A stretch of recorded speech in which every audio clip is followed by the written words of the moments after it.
बणाई forest range रो बेलडी जंगल ले बाघ उपस्थिति को नहीं सतर्क कराइला वन विभाग तरफ निकटवर्ती गाँव में माइक जोगे लोके सतर्क रहिबाकु सूचना देले वन विभाग कर्मचारी।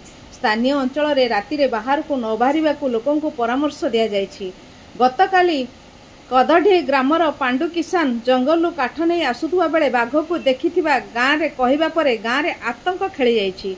वन कर्मचारी तांकु नहीं घटनास्थल को जाइथिबा सूचना मिली।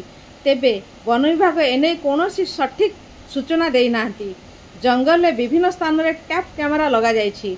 जदि बाघ आसे ताहले कैमेरा साहाय्य रे तार गतिविधि जना पड़िबो।